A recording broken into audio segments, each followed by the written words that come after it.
بسم أبو بسم والد بسم منفس قدوس وحدو أملاك أمين سلام وسناي بروخات حواتي سلام اجزابير أملاك نعهم يغون اجزابير يمسجن لومي كم فقاد أملاك بزعبا محرت اجزابير شيرك نقبرنا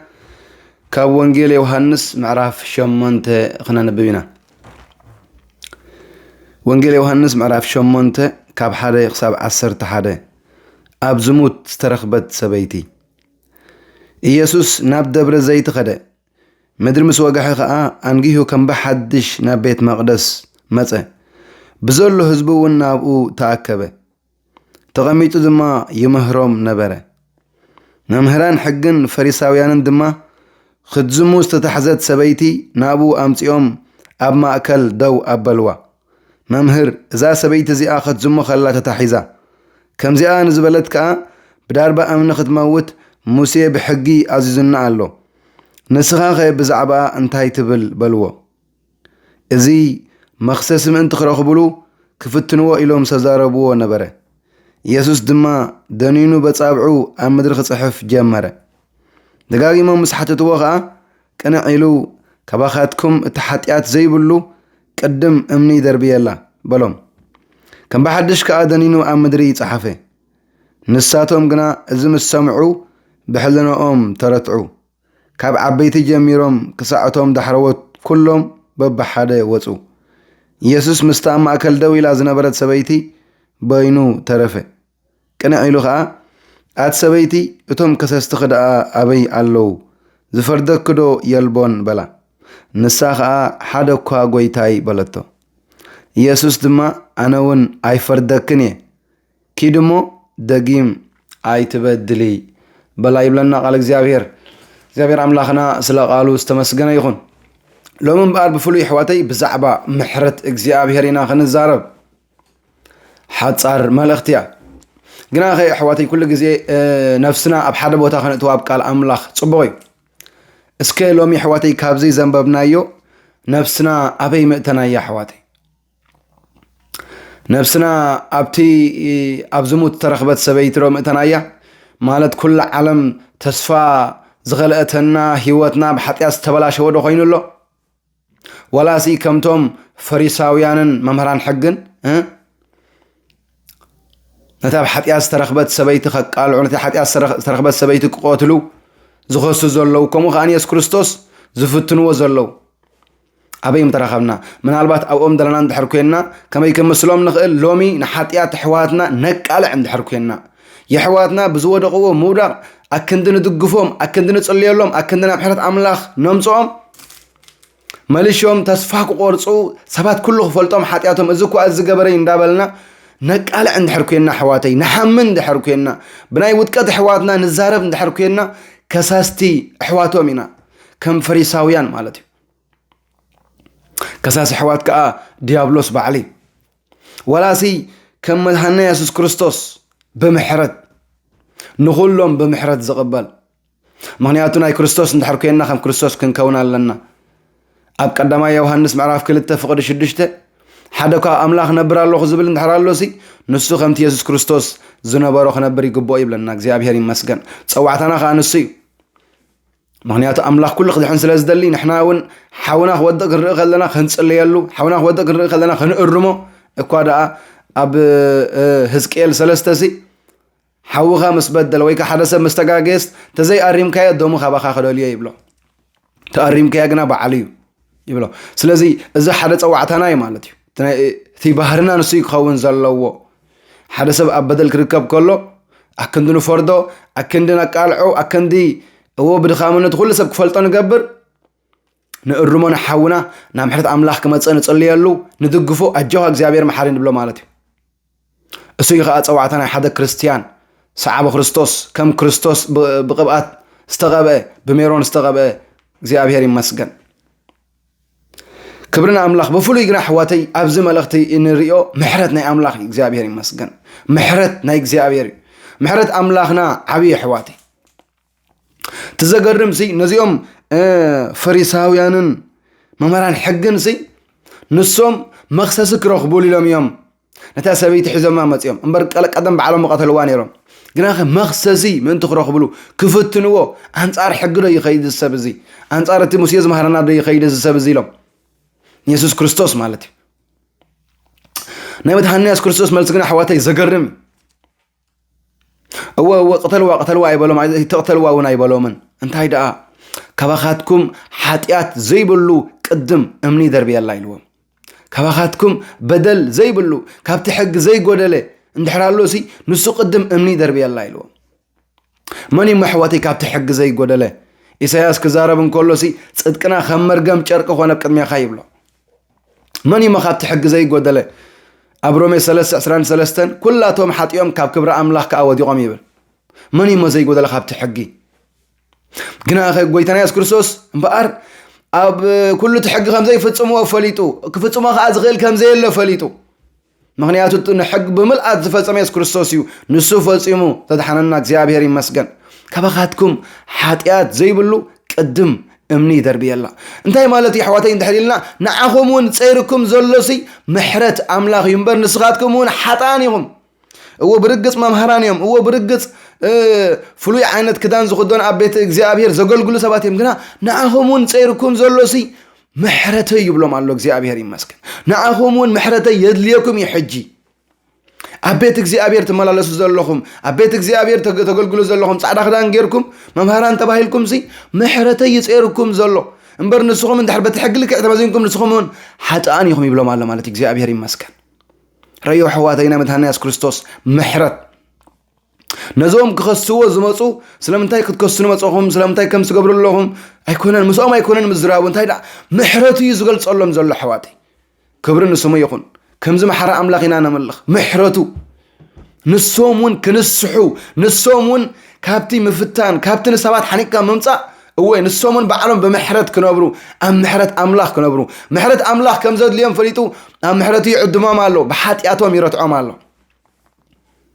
እወን ተቃል ምስ በሎም ጽሑፍ ታይብለና ንሶምን ነፍስ ወከፎም ብሕልኖኦም ተረትዑ ይብለና ብሕልኖኦም ተረትዑ መድኃኒያ ኢየሱስ ክርስቶስ መንፈስ ቅዱስ ከተስፎን ከሎ ኣብ 16 ወንጌል ዮሐንስ ፍቅዲ 8 መንፈስ ቅዱስ ምስ መጠሲ ንዓለም በሓጢአታ ክረትዓ ኢሉ በሓጢአት ብጽድቂ ብፍትሒ ክረትዓ ይብል እግዚአብሔር ይመስገን ልክ መድኃኒያ ኢየሱስ ክርስቶስ ከዓ በሓጢአቶም ይረትዖም ኣሎ ናብ ምንታይ ክመጹ ናብ ምሕረት ክመጹ ጸይርዎም ዘለሲ ግብሮም ዘይኮነሲ ምሕረቱ ከም ዝኾነ እግዚአብሔር ይመስገን እምበር ሕዋተይ ኣብ ቤተ እግዚአብሔር ንመላለስ ኣብ ቤተ እግዚአብሔር ነገልግል መዘምራን ኮይና ዝተፈላለየ ጸይርና ዘሎ ምሕረቱ ይሕዋተይ ካባና ከይመስለና ሓንሳና ባና ክንጥምት ንኽእል ኢና ሕዋተይ ኣብ ቤተ እግዚአብሔር ብዙሕ ምስተመላለስካስ ካባ ካብ ዓልኻ መስለካ ኖ ሓወይ ሓፍተይ ጸይርካ ዘሎ ምሕረት እግዚአብሔር ክብርን እግዚአብሔር አምላኽ ይኹን ነታ ሰበይቲ ሕዋተይ እወ ነታ ሰበይቲ ኩሎም ተረቲዖም ምስ ወጹ ነታ ሰበይቲ በይና እንዲያም ስኡ ተሪፋ እስኺ ጌርኪ ኢሉ ነታ ሰበይቲ ኣይከሰሳን ሕዋተይ ዘገርም እኳ ሕጊ እኳ ኣፍሪሳ እኳ ሞት እኳ ይግባእ ነይሩ በቲ ሕጊ መድኃኒያ ኢየሱስ ክርስቶስ ግን እንታይ ኢሉ ሓቲትዋ ኣቲ ሰበይቲ ኣበይ ዳ ኣለዉ ከሰስትኺ ኢሉ ሓቲትዋ ክብርን እግዚአብሔር አምላኽ ይኹን ኣበይ ዳ ኣለዉ ከሰስትኺ ነታ ሰበይቲ ካ መልሲ ካ ዝገርም ሓደ እኳ የልቦን ጎይታ ይበለቱ ሓደ እኳ የልቦን ኣበይ ከይዶም እንታይ ትብሎላ ሰበይቲ እዚኣ እቶም ከሰስተይ ብምልኦም ሲ ኣብ ምሕረትካ ጥሒሎም ምሕረትካ መልሲ ኮይንዎም ተስፋ እኳ ይነበራን ካልእ ተስፋ ሰበይቲ እዚኣ ካልእ ትጥምቶ ነገር እኳ ይነበራን ሰበይቲ እዚኣ ሕዋተይ ምክንያቱ ሞት ያ ንዓኣ ነይራ በቃ ቀቢፃ ያ ነይራ እግዚአብሔር ይመስገን ነዚያ ሰበይቲ ዘድሓና እንድሕራሎ ሕዋተይ ምሕረት እግዚአብሔር ክብሪ ንስሙ ይኹን ንነፍስ ወከፍና እውን ዘድሕናና እንድሕራሎ ምሕረት እግዚአብሔር ስለ ምሕረቱ ዝተመስገነ ይኹን ነቶም ከሰስቱ ምላሽ ዝሃበ እንታይ እንተሂልና ምሕረት አምላኽ እዩ ብሕጊ እንተትመጽ ነይራ ሰበይቲ ሞት ምተገባእ ነይሩ ምሕረት አምላኽ ግና ካብ ሞት ኣድሒንዋ እግዚአብሔር ይመስገን ብኡ ሐዋርያ ጳውሎስ ኣብ ኤፌሶን 2 ክዛረብ ከሎሲ እቲ ብምሕረት ሃብታም ዝኾነ ንዓና እኮ ብበደልና ሙታት እንተነበርና እወት ምሕረት ሃብታም ዝኾነ በታ ባጊሩ ዘፍቀረን ዓባይ ፍቅሩ ንዓና በደልና ሙታት እኳ እንተኾንና ምስ ክርስቶስ ህያዋን ገበረና ይብል እግዚአብሔር ይመስገን ሃሌሉያ ክብሪ ንስሙ ይኹን ሙታት እኳ እንተነበርና በቲ ብምሕረት ሃብታም ዝኾነ ብፍቅሪ ሃብታም ዝኾነ አምላኽ ብምሕረቱ ሲ ብክርስቶስ ገይሩ ህያዋን ገበረና ይብል እምበኣር ካብ ሞት ዘድሕነና ሕዋተይ እንታይ እዩ ምሕረት እግዚአብሔር እዩ ካብ ሓጢአት ዘድሕነና ስለ ሓጢአት ከዓ ሞት ከዓ ውፅኢት ናይ ሓጢአት እዩ ሞት ክትመውት ኢኻ እንዲልዎ ንኣዳም ምስ ሓጠ أب يعقوب كزارم قال له حتى أتقدم بحساب تجمر شعور تفتصم مستفتصمت موت يخوني بالمالتي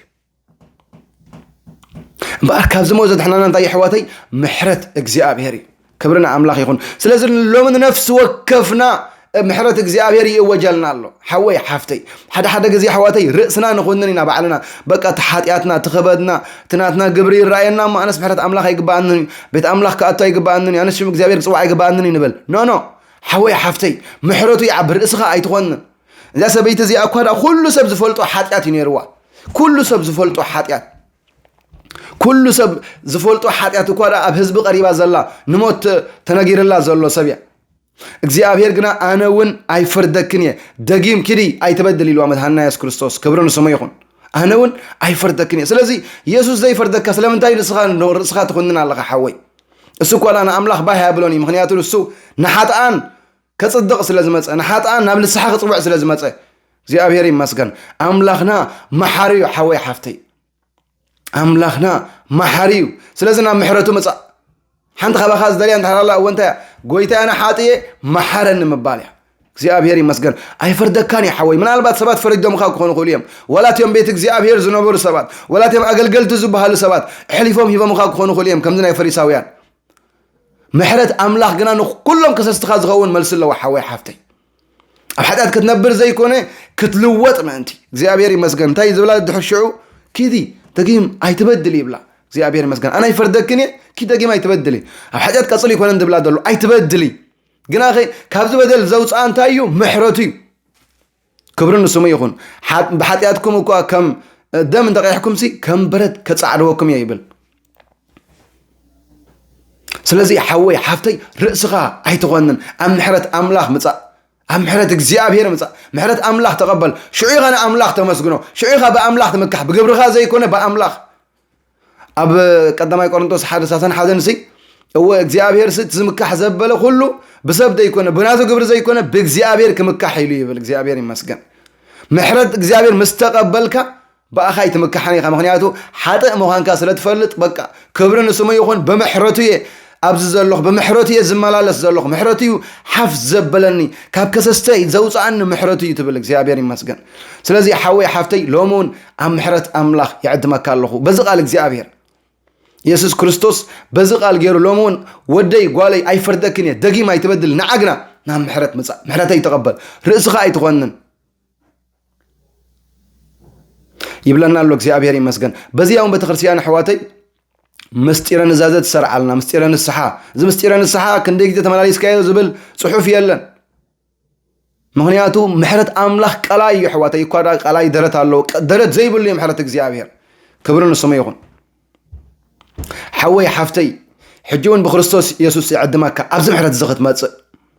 من البات بحاتيات تشايخا تكون تغريخا بحاتيات كبيدك خون خلي برقص حجون خبدك كون هلو خلي جناخي محرتك زيابير كاب حاتيات كحاسيبو حدش سبك قبركاي هاليلويا حدش شب تقالي أحواتي حيل زهبنا دحر حاتيات كنتصلي زقبرنا تصقوي كحواتي كبانا يكونن حدد كتصلي سلازبالك يكون كان تصلي محرته أبا خامس بصحة تصقو أبا خامس بصحة እንደገና ክትሕዝኖ ይተደልኒ ኻሽዑ ኃይልህ ኣለካ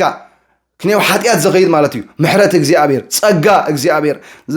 ዘጸናንዕ ቃል ደጊም አይትበድል አነውን አይፈርደካኔ ንከሰስኻ ግና ኣብ ምሕረተይ ኣጥሕለዮም ዝብል ቃል እግዚአብሔር ይመስገን